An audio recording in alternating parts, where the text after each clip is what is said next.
For years, the narrative has been simple and repeated so often that many people accepted it without question. Linux is too hard, too fragmented, too technical, too niche, too incompatible, too not ready for regular users. Windows, on the other hand, was the safe choice. It was familiar, pre-installed, supported by every major manufacturer, and backed by a trillion-dollar corporation. If something went wrong, surely it wasn't Windows. Surely it was Linux that was the problem. But something has shifted. Quietly at first, then more visibly, Windows users have begun to realize that Linux was never the problem. The problem was expectation, control, and the slow transformation of personal computing into something that no longer feels personal. To understand why this realization is happening now, you have to look at how computing has evolved. There was a time when Windows felt empowering. You installed it, customized it, tweaked it, and made it your own. It was your machine. You decided when to update. You decided what ran at startup. You decided how your desktop looked and behaved. Over time, however, that control has been eroded. Forced updates began appearing at inconvenient times. Restarts happened without clear consent. Features were added that users didn't ask for, while other familiar tools were quietly removed. The operating system began to feel less like a tool and more like a service constantly steering the user in a particular direction. Meanwhile, Linux kept evolving, but in a very different way. It didn't evolve around monetization or data collection. It evolved around community needs, stability, transparency, and flexibility. For years, critics said Linux was fragmented because there were too many distributions. Ubuntu, Fedora, Arch Mint, Debian 2. Many choices, they argued. But what many are now realizing is that choice was never a flaw. It was a strength.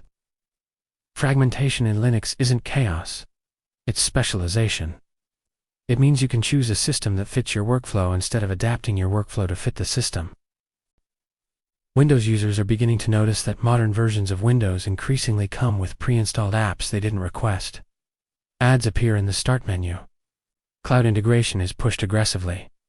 Telemetry is enabled by default. The system nudges users toward creating online accounts, syncing data, and subscribing to services. The line between operating system and platform ecosystem has blurred. For some users, this is convenient. For others, it feels intrusive. And once that feeling sets in, people start looking for alternatives. When they look at Linux today, what they find is not the same Linux they dismissed a decade ago. Modern Linux distributions offer polished desktop environments, intuitive installers, robust hardware support, and access to massive repositories of software. Distributions like Linux, Mint, and Ubuntu provide user interfaces that feel immediately familiar to Windows users. Installation can be as simple as clicking through a few guided steps. Driver support has improved dramatically, especially for common hardware. Even gaming, once considered Linux's weakest point, has advanced thanks to compatibility layers and developer support. The perception gap lingers, though. Many still assume Linux requires deep technical knowledge, command line mastery, and constant troubleshooting.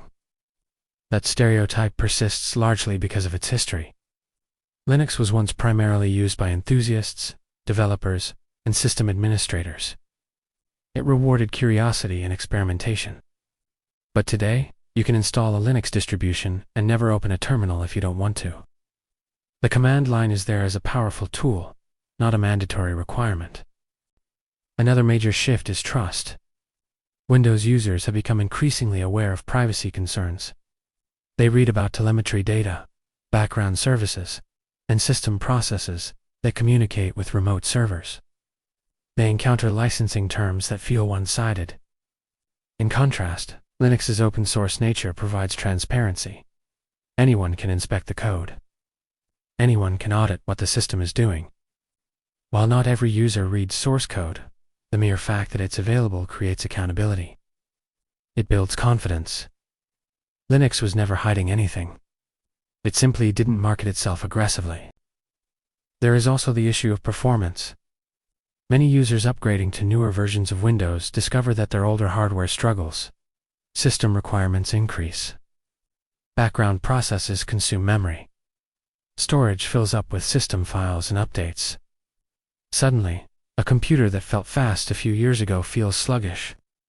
In many cases, installing a lightweight Linux distribution can breathe new life into that same hardware.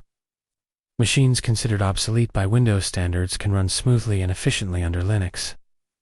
This experience is eye-opening. It challenges the assumption that hardware obsolescence is inevitable. Sometimes, it's software bloat that's the real culprit. Customization is another area where perceptions are changing. Windows offers personalization options, but they exist within boundaries defined by the company. Linux, by contrast, allows deep customization. Desktop environments like KDE Plasma, GNOME, Cinnamon, and XFCE offer different philosophies of interaction. You can change themes, icons, window behaviors, workflows, and shortcuts to an extraordinary degree. For some users, this level of freedom feels overwhelming at first. But once they realize they can shape the system around their habits, instead of adjusting their habits to the system, the appeal becomes undeniable. Software compatibility has long been the central argument against Linux. I need this one program.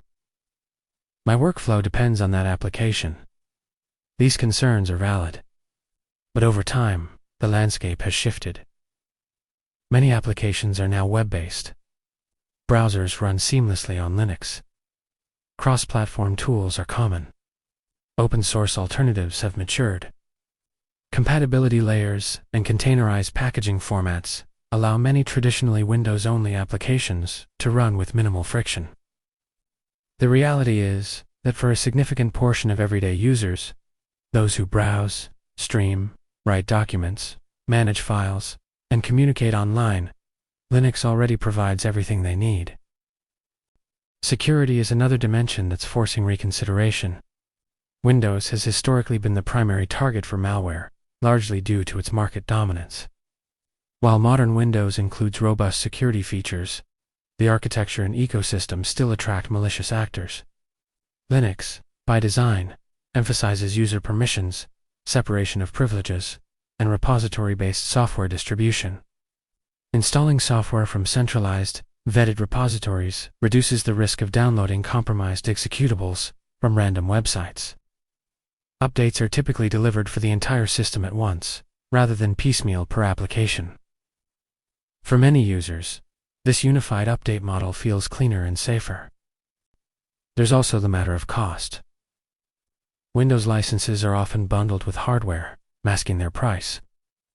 But when users build custom PCs or need additional licenses, the cost becomes visible. Linux distributions, in contrast, are generally free to download and use. Free not as in limited trial, but free as in fully functional, indefinitely usable software. This economic difference becomes especially meaningful in educational settings, small businesses, and developing regions where budget constraints are significant. Perhaps the most profound realization for Windows users is about ownership.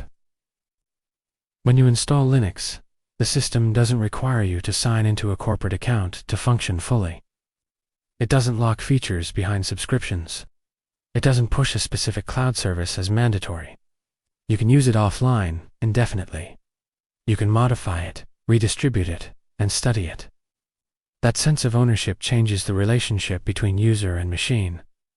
The computer feels like a tool again, not a portal into a managed ecosystem. Community support also plays a vital role. Windows support often revolves around official documentation and customer service channels. Linux support, on the other hand, thrives in forums, discussion boards, and collaborative communities. When users encounter issues, they often find detailed guides written by volunteers who faced similar challenges. This culture of shared knowledge fosters empowerment. Instead of waiting for a patch from a corporation, users can often identify solutions themselves. The realization that Linux was never the problem often comes gradually. A user might install it on an old laptop out of curiosity. They expect frustration but encounter smooth performance. They expect missing features but find adequate replacements. They expect complexity but discover intuitive settings, panels. The experience doesn't match the warnings they've heard. Doubt turns into curiosity, and curiosity turns into confidence. This doesn't mean Linux is perfect. No operating system is. There are hardware compatibility edge cases. Certain proprietary software remains Windows exclusive. Some workflows genuinely benefit from Windows-specific tools. But perfection was never the standard applied to Windows. Users tolerated its flaws because it was familiar. Now, as frustrations grow, that tolerance is decreasing. And when users apply the same forgiving lens to Linux that they once applied to Windows, they often find it more than capable. Another factor contributing to this shift is the broader cultural change around technology. People are more aware of digital rights, privacy, and corporate influence. They question data collection practices. They value transparency. Linux aligns naturally with these concerns. It wasn't designed as a vehicle for data monetization. It was built as a collaborative project to create a free and open operating system. That philosophy resonates more strongly today than it did in the past. Developers have long appreciated Linux for its stability and flexibility. Now, content creators, gamers, students, and everyday users are exploring it as well. Tools for creative work have expanded. Game compatibility layers have matured. Hardware manufacturers increasingly provide Linux drivers. The ecosystem has grown quietly but steadily. The tipping point isn't a single breakthrough feature. It's the accumulation of incremental improvements over years.